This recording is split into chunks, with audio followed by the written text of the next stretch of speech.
Una princesa d'empenta, de Martin Waddell. Hi havia una vegada un rei i una reina que no tenien gaire aptituds per regnar. Sempre perdien totes les guerres i ho feien malbé tot. Així doncs, van acabar vivint en un carro instal·lat a la vora del bosc. Un dia, la reina li va dir al rei que estava esperant una criatura. «Que sigui un nen», va ordenar el rei. «Creixerà i es convertirà en un heroi, es casarà amb una princesa rica i recobrarà la nostra fortuna». «Bona idea», va dir la reina.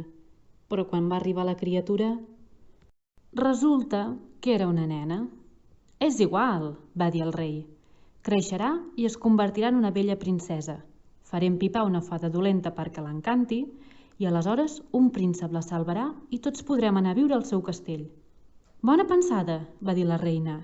«Li direm... Rosamunda».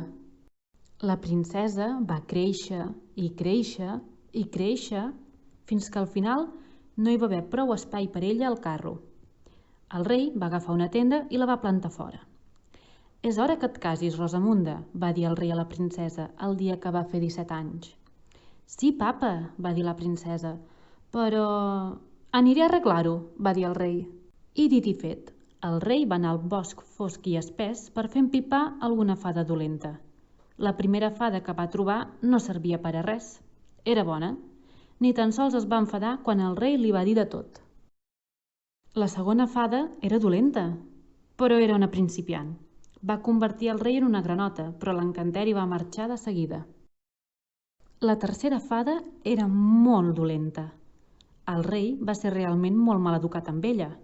«Ah, sí?», va exclamar la fada dolenta. «Què és el que més t'estimes en aquest món?» «La meva filla Rosamunda», va dir el rei esperançat. «Doncs l'embruixaré», va cridar la fada dolenta, i va sortir com una fletxa a fer-ho. «Que bé!», va exclamar el rei, perquè rotllava el seu pla de trobar un príncep ric per a la princesa. La fada dolenta va sorprendre la princesa Rosamunda en una clariana collint flors. «Ei!», va cridar, «soc la fada dolenta i vinc a embruixar-te. Dormiràs 7 anys al llit fins que vingui un príncep eixerit i pataplaf!». La plantofada de la princesa Rosamunda va estabornir la fada dolenta i li va fer saltar la dentadura postissa.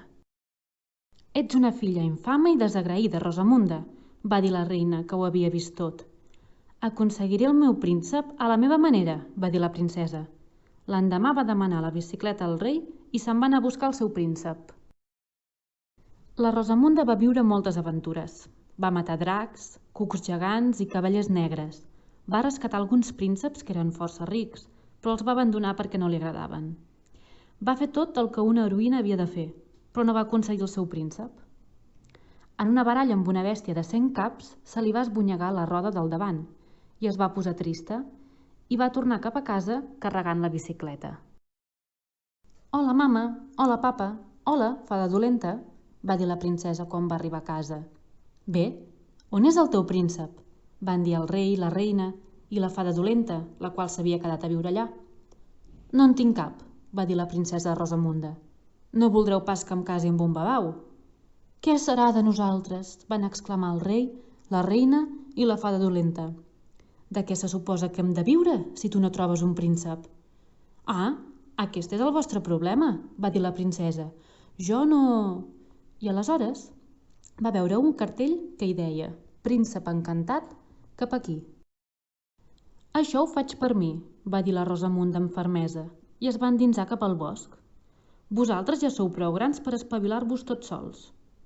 Va estabornir uns quants follets, uns dimoniets i una fada molt estranya. I finalment va aconseguir arribar al castell encantat. Dins el castell, en un llit ple de flors, hi havia un vell príncep. La Rosamunda li va donar un petó molt sorollós. El vell príncep va obrir els ulls i va donar una ullada a la princesa Rosamunda. «Ostres, quines llibertats!», va exclamar, i li va donar una bufetada. I la Rosamunda s'hi va tornar. I així van viure, feliços i aplantofades per sempre més. També el rei i la reina van viure feliços per sempre. I la fada dolenta, sabeu què? Encara es va tornar més dolenta.